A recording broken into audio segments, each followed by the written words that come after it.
Students, let's continue our topic formation of company. उस दिन हम लोगों ने फॉर्मेशन ऑफ कंपनी और उसकी स्टेजेस करी थी। अभी हम लोग करेंगे main documents used in company formation.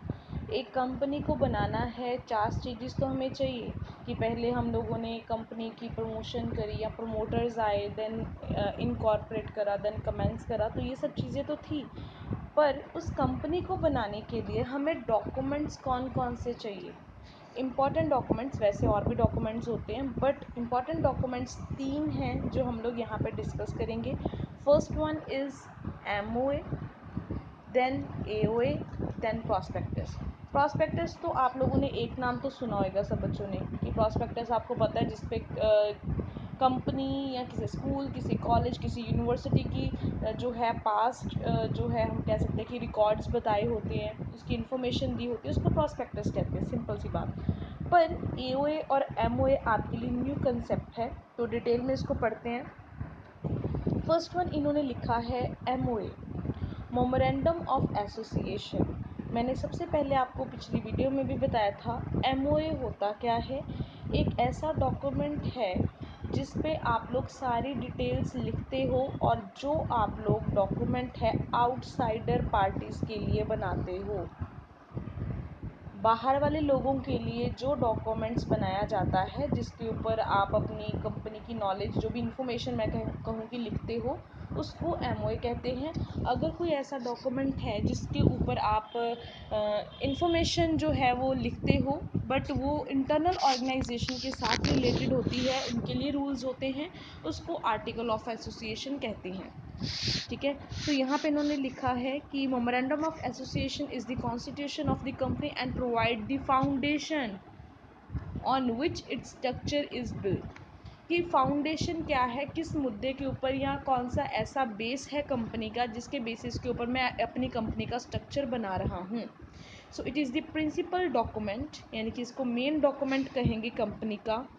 कोई भी company without memorandum of association हम स्टार्ट नहीं कर सकते। इस चीज़ को आप अंडरलाइन कर लेना, स्टार डाल लेना वहाँ पे। ठीक है, तो पहले इन्होंने बता दिया कि मेमोरेंडम ऑफ एसोसिएशन में हम लोग जो है कंपनी के स्ट्रक्चर के बारे में डिस्कस करते हैं। इसके बिना कंपनी स्टार्ट नहीं हो सकती, चाहे वो कंपनी प्राइवेट कंपनी है, चाहे वो पब्लिक कंपनी है, पर उसके लिए हमें मेमोरेंडम ऑफ एसोसिएशन चाहिए ही चाहिए। ठीक है, सो इसके ऊपर उन्होंने लिखा है कि इसका स्कोप क्या है, ये डिफाइन करता है स्कोप। स्कोप होता है लिमिट्स, कि कंपनी कहाँ तक काम कर सकती है। So scope of the company's activities as well as its relation with outside world.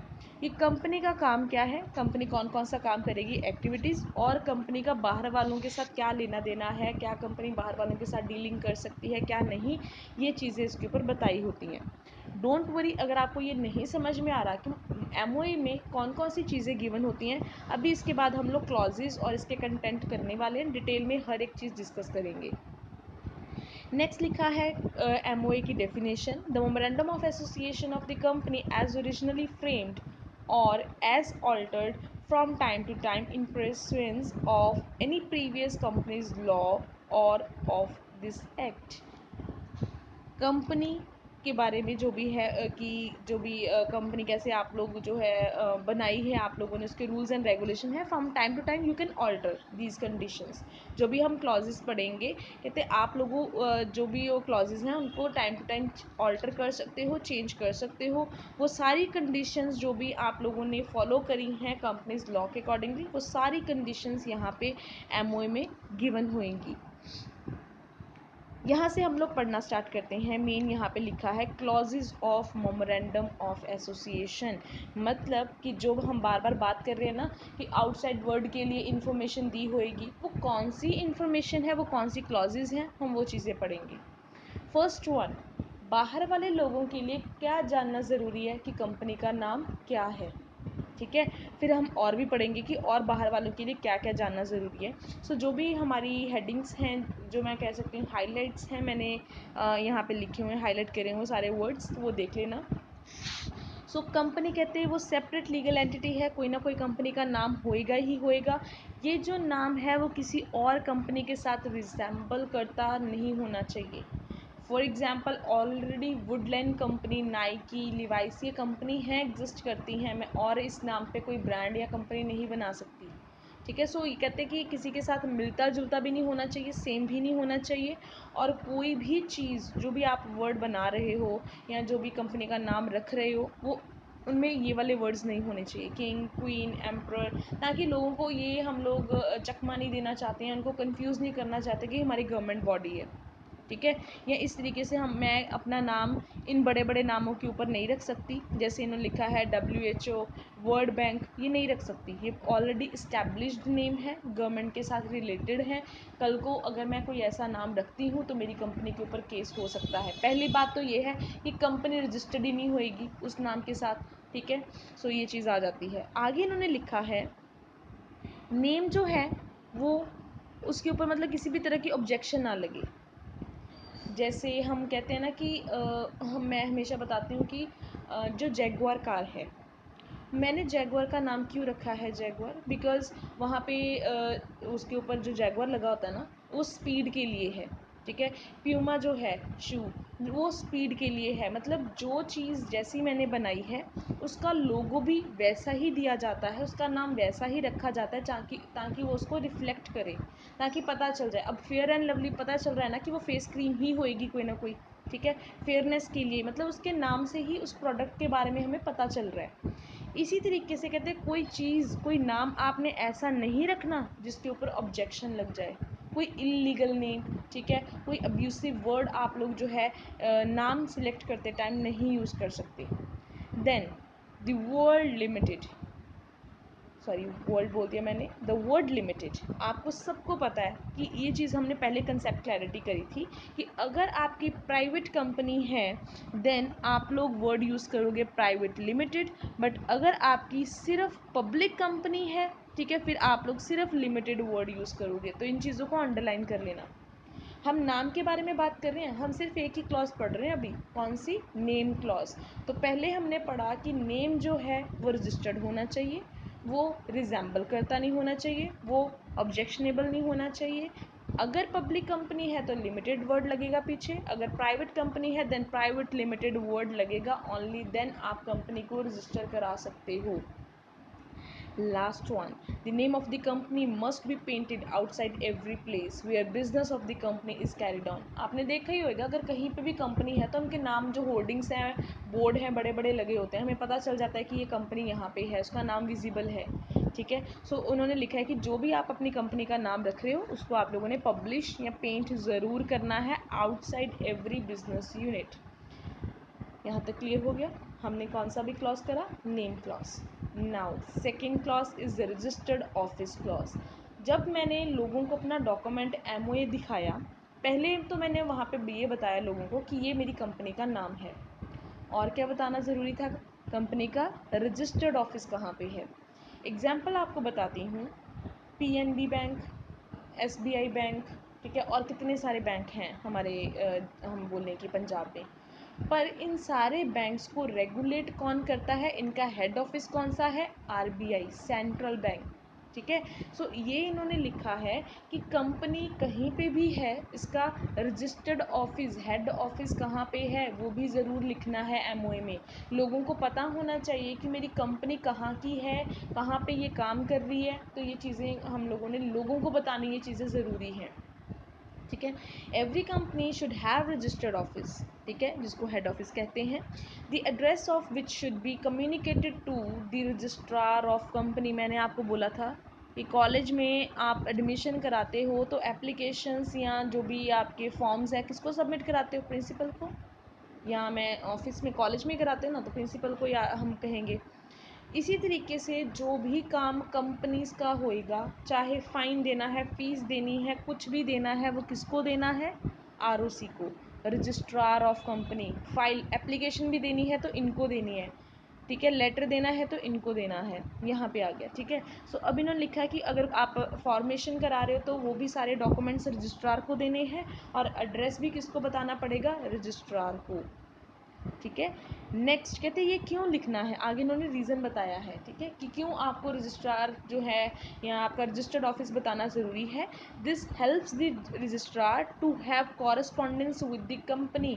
अगर कंपनी के साथ कुछ भी लेटर्स इनवर्ड आउटवर्ड कुछ भेजना है, ठीक है, लेटर भेजने हैं तो मुझे भेजने पड़ेंगे ना, मैं कहाँ पे भेजूँगी, रजिस्ट्रार ऑफिस, हेड ऑफिस में भेजूँगी। आगे वो जैसे मर्जी भेजें, ब्रांचेस में मेरा काम नहीं है, ठीक है। तो रजिस्ट्रार ने ये कॉरस्पॉन्डेंस भेजने होते हैं, लेटर्स भेजने हैं, एप्लीकेशंस भेजनी है, इसके लिए कहते हैं हम लोगों को ज़रूरी है कि आपका एड्रेस पता हो। Next one, the place of registered office can be intimated to the registrar within 30 days of incorporation or commencement whichever is earlier। ध्यान से इस चीज़ को पढ़िएगा, दोबारा बता रही हूँ कि जो आपका प्लेस है, ओके, उन्होंने बोल दिया कि जो एड्रेस है आपने कम्युनिकेट करना है, पहले तो उन्होंने ये बताया और क्यों करना है वो रीज़न बताया। अभी इन्होंने लिखा है कि बताना तो है पर कब बताना है, with in 30 days of incorporation और कमेंसमेंट, जो भी दोनों से पहले होएगा। जैसे मैंने आप लोगों को बताया था कि मान लो 1 अगस्त को आप लोगों को इनकॉर्पोरेशन सर्टिफिकेट मिल गया, आपने जो अपना बिज़नेस स्टार्ट करा वो आपने कमेंस, मतलब जिसको मैं बोलूँ कि कमेंसमेंट का सर्टिफिकेट आपको कब मिला, 15 को। विच एवर इज अर्लियर, दोनों में से पहले कौन आ रहा है, यानी कि इस डेट से लेके 30 डेज़ तब तक मैं आप अपना जो भी मेरा ऑफिस का नाम है मैं कम्युनिकेट करूँगी, ठीक है। दोबारा बता रही हूँ, कहते डेट ऑफ इनकॉर्पोरेशन और date of commencement which ever is earlier, पहले कौन सा आ रहा है, कहते इस दिन से 30 डेज़ काउंट कर लो, उतने मतलब 30 अगस्त तक आप लोगों ने जो भी अपना नाम है वो रजिस्टर्ड ऑफिस को सबमिट करा देना है। दोबारा रिपीट कर रही हूँ, प्लेस ऑफ रजिस्टर्ड ऑफिस जो है कहते आप लोगों ने इंटीमेट बताना है उनको विद इन 30 डेज़, कि कौन से 30 डेज़ ऑफ इनकॉर्पोरेशन और commencement which ever is earlier. तो अभी हमने एग्जाम्पल में अर्लियर कौन सा करा है, 1 अगस्त। तो 1 अगस्त से लेके 30 अगस्त तक इन 30 दिनों में आप लोगों ने अपना नाम जो है वो बता देना है ROC को। Next one, a company can shift its registered office from one place to another place in the same town with intimation to registrar। कर लो, कहते अगर आपने चेंज करना है ऑफिस, आप लोगों ने सेम टाउन में अगर अपना प्लेस जगह चेंज करना चाहते हो आप कर सकते हो, बट आप रजिस्ट्रार को ROC को ज़रूर बताओगे, ठीक है। तो ये ROC को तो अंडरलाइन कर लो, अगर आपको कहीं पे भूल जाता है तो आंखें बंद करके ROC लिख देना, क्योंकि सारी एप्लीकेशन, सारे फॉर्म, सब कुछ जो है हमें ROC को ही देने पड़ते हैं। नेक्स्ट वन, सेकेंड क्लॉज हमारी कंप्लीट हो गई है, मतलब लोगों के लिए ऑफिस का नाम जानना ज़रूरी है और रजिस्टर्ड ऑफिस भी जानना ज़रूरी है। और क्या जानना ज़रूरी है कि ऑब्जेक्ट क्या है, हम बात कर रहे थे ना कि अपनी ऑब्जेक्टिव्स के बारे में, जो अपने एम के बारे में हमने लोगों को बताना है। कंपनी मैंने बनाई है किस पर्पस से बनाई है, क्या रीज़न है उस कंपनी को बनाने का, वो मैंने ऑब्जेक्ट भी बताना है। सो फर्स्ट वन लिखा है इन्होंने कि ये इम्पॉर्टेंट क्लॉज है, इसमें हम लोग rights and power of the company या स्फीयर ऑफ एक्टिविटीज़, कि कितनी एक्टिविटीज़ हम लोग जो हैं, या स्कोप ऑफ एक्टिविटीज़ जिसको मैं बोल दूँ, कि कंपनी क्या क्या कर सकती है, क्या नहीं कर सकती, कंपनी चैरिटी करेगी या प्रॉफिट कमाएगी या सेल्स मैक्सिमाइजेशन करेगी, या कहाँ तक अपनी एक्टिविटीज़ को जो है लोगों तक पहुँचाएगी, ये सारी चीज़ें कहते हैं आप लोगों ने ऑब्जेक्ट क्लॉज में मेंशन करनी है। इसके अलावा इन्होंने लिखा है the object clause should be decided carefully because it is difficult to alter his clause later on. आपने एक कंपनी बनाई है चैरिटी के लिए, ऑब्जेक्टिव आपने सेट कर दिया कि लोगों की सेवा करनी है, सर्विस मोटिव है आपका, 2 महीने बाद आप प्रॉफिट मोटिव बना सकते हो क्या, लोग तो आपकी चीज़ें ही नहीं खरीदेंगे, कि कल तक तो आप सेवा कर रहे थे, लोगों की सर्विस कर रहे थे, आज आप प्रॉफिट कमाने चले गए हो। तो कहते हैं अपना ऑब्जेक्टिव चेंज करना बहुत गलत बात है, ठीक है, आप इसको ईजिली चेंज नहीं कर सकते। सो आपको बहुत केयरफुली ये चीज़ें डिसाइड करनी पड़ेंगी, डिसाइड करनी पड़ेंगी। No activity can be undertaken taken up by the company which is not mentioned in the object clause। आप वो कोई काम नहीं करोगे अगर वो कोई काम जो भी आप करने वाले हो वो MOA में मेंशन नहीं है, मतलब आप वही काम करने वाले, क्योंकि मैंने ऊपर बात करी है ना, sphere of activity, scope of activity, मेरी काम करने का दायरा क्या है, सिर्फ वही काम मैं कर सकती हूँ जो मैंने मेंशन करा है, अगर मैंने कोई काम मेंशन नहीं करा वो मैं काम नहीं करूँगी। नेक्स्ट आता है लायबिलिटी। आई थिंक सबकी ये फेवरेट क्लॉज होगी लायबिलिटी क्लॉज। आपको बहुत अच्छे तरीके से पता है कि लायबिलिटी क्लॉज का मतलब ये है कि आपकी लायबिलिटी लिमिटेड होने वाली है या अनलिमिटेड होने वाली है। ये चीज़ आप लोग जो है एमओए में मेंशन ज़रूर करोगे। आप कंपनी की बात कर रहे हो तो कंपनी के मेंबर्स की लायबिलिटी क्या होती है, लिमिटेड लायबिलिटी होती है। ठीक है, ये बात आपको पता है। दूसरी बात, अभी मैं बीच में से नहीं पढ़ रही हूँ, इसको अभी इग्नोर करते हैं, जस्ट जो आपको बेसिक नॉलेज है पहले वो डिस्कस करते हैं। लायबिलिटी क्लॉज में लिमिटेड लायबिलिटी है या अनलिमिटेड लायबिलिटी है। सबको पता है कि कंपनी के मेंबर्स की लायबिलिटी क्या होती है, लिमिटेड लायबिलिटी होती है। Limited by it's value of shares, या फिर वैल्यू जो आपकी गारंटी देते हैं लायबिलिटी है वो लिमिटेड है बाय इट्स गारंटी। अगर या तो आप गारंटी दे रहे हो कि मैंने जो लोन लिया है 10,000 का, बट मैं 15,000 के लिए लायबल हूँ, 15,000 तक 5,000 और गारंटी दे रही हूँ कि अगर आपको इतना लॉस हो रहा है तो मैं पे कर दूंगी। सो लायबिलिटी लिमिटेड है बाय इट्स गारंटी और वैल्यू ऑफ शेयर। आपको पता है सबको वैल्यू ऑफ शेयर्स का मतलब क्या है, कि जितने के शेयर्स की वैल्यू है। फॉर एग्जाम्पल 100 शेयर हैं 10 रुपये के, तो वैल्यू ऑफ शेयर कितने हो गए मेरे, 1000 रुपये के लिए मैं लाइबल हूँ। सिंपल सी बात, 100 शेयर 10 रुपये का 1000। ठीक है, तो गारंटी वाली मैंने ऊपर एग्जांपल आपको भी दे दी है। सो इसलिए लिखा है कि लायबिलिटी जो है मेंबर्स की या तो वैल्यू ऑफ शेयर्स के लिए है आपकी, मतलब उतने अमाउंट तक है, या फिर आपकी जितनी आपने गारंटी दी है। अब पढ़ते हैं बीच में क्या लिखा है उन्होंने। This clause states that the liability of member is limited to the value of share held by them। अभी मैंने समझा दिया वैल्यू ऑफ शेयर। मैं आप बार बार ये वैल्यू ऑफ शेयर क्यों बोल रही हूँ, क्योंकि शेयर्स तो 100 हैं, 100 की लायबिलिटी थोड़ी ना मेरी, शेयर्स की वैल्यू कितनी है, 1000। सो वैल्यू ऑफ शेयर कितनी है, 1000, तो 1000 तक की मेरी लायबिलिटी क्या है, लिमिटेड है। It means that the member will be liable to pay only the unpaid balance of their shares। ध्यान से इस पॉइंट को समझना। ठीक है, अनपेड बैलेंस ऑफ शेयर मतलब 100 शेयर थे, 10 रुपये का एक शेयर, कितने के शेयर हो गए, 1000। इतनी बात क्लियर। दोबारा सुन लो इसको, 100 शेयर 10 रुपये का एक, 1000 शेयर, ये आपकी एडमिशन फ़ीस है। कॉलेज की फ़ीस अगर 30,000 है तो आप लोगों से मैं 30,000 मंगवा रही हूँ एक टाइम पे, नहीं। आपसे हम क्या कह रहे हैं कि पहले मान लो, मुझे नहीं पता, मैं आपको जस्ट एग्जांपल दे रही हूँ, पहले 5,000 मंगवा रहे हैं, फिर आपसे 10,000 मंगवा रहे हैं, फिर आप लोगों से फिर 5,000 मंगवा लिया। समझ में आया कि आपसे पैसा तो मंगवा रहे हैं बट इंस्टॉलमेंट्स में मंगवा रहे हैं। शेयर्स का भी ऐसे होता है। शेयर्स का क्या होता है कि जैसे 10 रुपये का शेयर है, अब 10 रुपये आपसे एक ही टाइम पे नहीं मंगवाए जाएंगे, पहले वो 2 रुपये मंगवाएंगे, फिर 2 रुपये मंगवाएंगे, फिर वो 5 रुपये मंगवाएंगे, फिर वो 1 रुपये मंगवाएंगे। अब दोबारा सुनना इस चीज़ को, दोबारा आप जो है रिवाइंड करके देख सकते हो, क्योंकि अगर आपको ये चीज़ नहीं समझ में आएगी मैं कुछ नहीं समझा सकती आपको। नीचे लाइन पढ़िए, it means that the member will be liable to pay only unpaid balance of their share. अगर आपने 4 रुपये दिए हैं, आपके शेयर्स की वैल्यू मैंने बता दी ना कि 10 रुपये का शेयर है, मैंने आपसे ऐसे पैसे मंगवाने थे, 2 रुपये 2 रुपये 5 रुपये 1 रुपये, 10 रुपये हो गए। पहले मैंने आपसे 4 रुपये मंगवाए, अगर आपने 4 रुपये पे करे हैं और मुझे पैसे लेने की ज़रूरत है तो आप मुझे सिर्फ 4 रुपये तक मैं आपसे पैसा मंगवा सकती हूँ, या आपकी लायबिलिटी कितनी है, सिर्फ 4 रुपये तक की, बाकी के 6 रुपये जब आपने पे करे ही नहीं, आपकी लायबिलिटी कैसी हुई। सिंपल सी बात यही है ना कि अगर आपके 10 रुपये का शेयर है, 10 रुपये का शेयर है, आपने सिर्फ 4 रुपये पे करे हैं, तो आपकी लायबिलिटी सिर्फ 4 रुपये की है। ठीक है, सॉरी मैंने स्पेलिंग गलत लिख दिए। ठीक है, आपकी लायबिलिटी 4 रुपये की है। अगर मैंने बीच में से 6 रुपये पे नहीं करे तो 6 रुपये मेरा क्या है, अनकॉल्ड बैलेंस, जो मैंने पैसे पे ही नहीं करे उसकी लायबिलिटी कैसी आएगी। जब मैंने आपको ये 6 रुपये भी दे दिए, पूरे 10 रुपये आपने मेरे से मंगवा लिए, कंपनी को मैंने दे दिए, कंपनी का मेरा कितना पैसा कंपनी के पास चला गया, 10 रुपये। अब मेरी लायबिलिटी कितनी होएगी, 10 रुपये की, according to the value of share. So यहाँ पे आप चेंज कर लेना है, इन्होंने लिखा है paid balance. It means that the members will be liable to pay, कितना लायबल हो, या फिर इन्होंने वैसे सही लिखा है, मतलब दूसरे तरीके से अगर मैं पढ़ूँ तो मेंबर लायबल है अगर आपने अनपेड बैलेंस कितना था 6 रुपये, तो 6 रुपये पे करने के लिए आप लोग लायबल हो, इससे ज़्यादा पैसा आप पे नहीं करोगे क्योंकि 4 रुपये आप ऑलरेडी पे कर चुके हो। नेक्स्ट पॉइंट,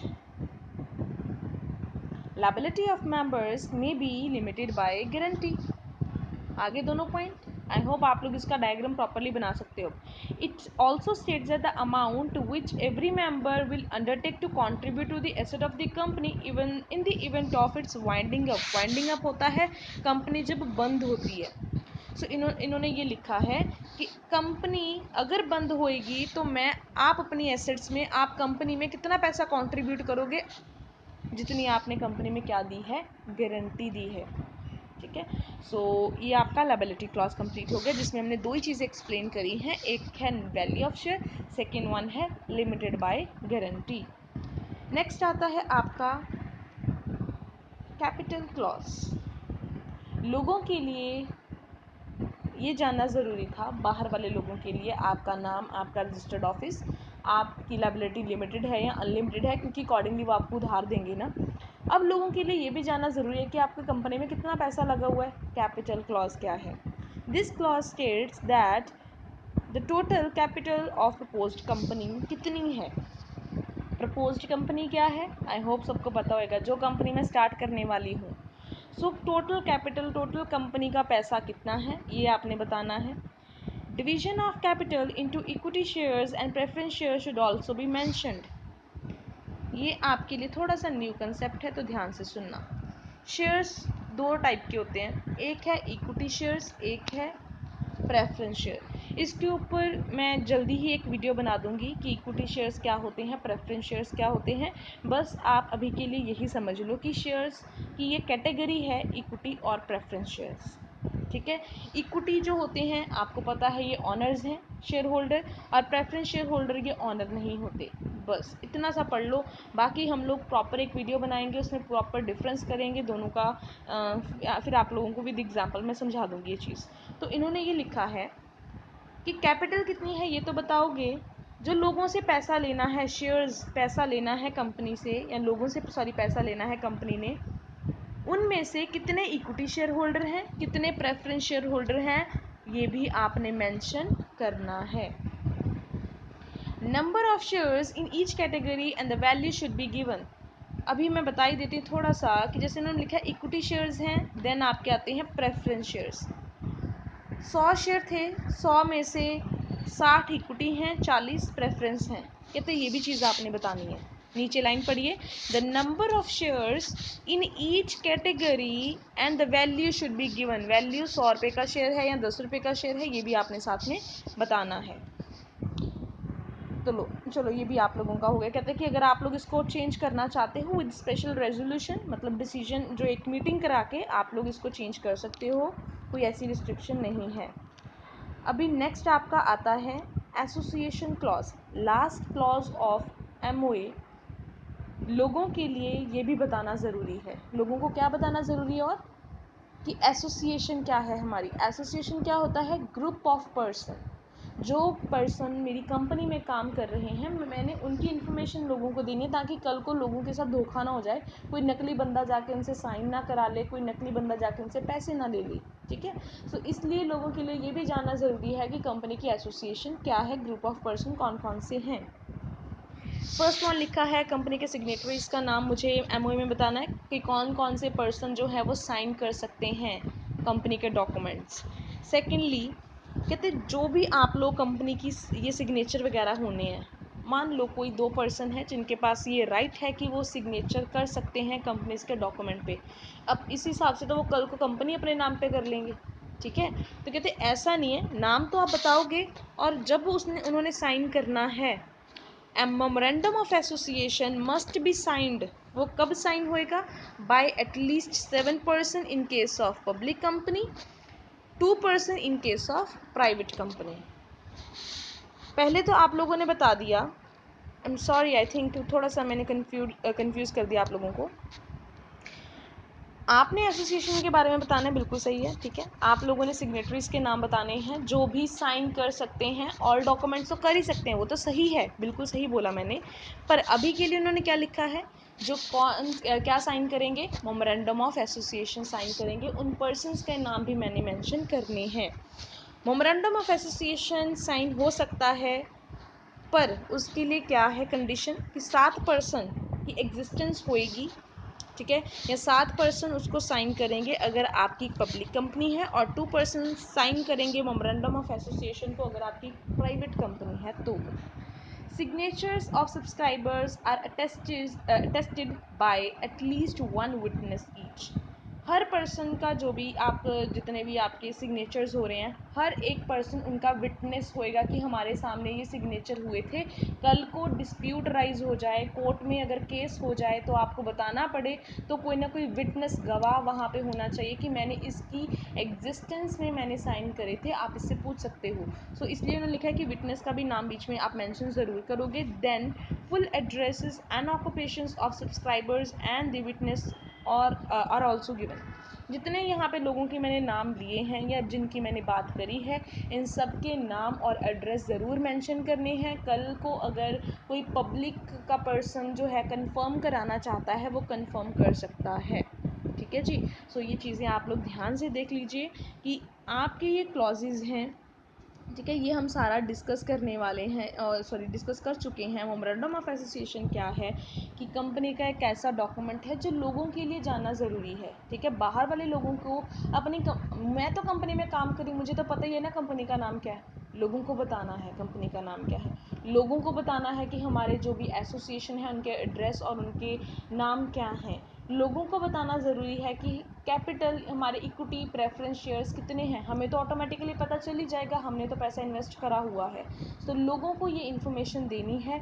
जिस डॉक्यूमेंट में ये सारी इन्फॉर्मेशन गिवन होती है, हम उस डॉक्यूमेंट को मेमोरेंडम ऑफ एसोसिएशन कहते हैं, ठीक है। सो नेक्स्ट वीडियो जो आपके लिए रेडी हो रही है उसका है नाम आर्टिकल ऑफ एसोसिएशन, और प्रॉस्पेक्टस भी देखेंगे अगर वहीं पे कवर हो जाएगा। सो ये 3 डॉक्यूमेंट्स ऐसे हैं जो कि पेपर में आ जाते हैं। जैसे हो सकता है कि मेमोरेंडम ऑफ एसोसिएशन इटसेल्फ ऐसा क्वेश्चन है जो 4 और 6 मार्क्स के लिए बनता है। Article of association and prospectus है, ये 2 to 4 मार्क्स में आ सकता है, ठीक है। इनका 6 मार्क्स में इतने ज़्यादा चांसेस नहीं होते, पर एमओए के 100% चांसेस है कि वो 6 और 4 में आ ही जाएगा। सो इसको प्रॉपरली आप लोग रिवाइज कर लेना।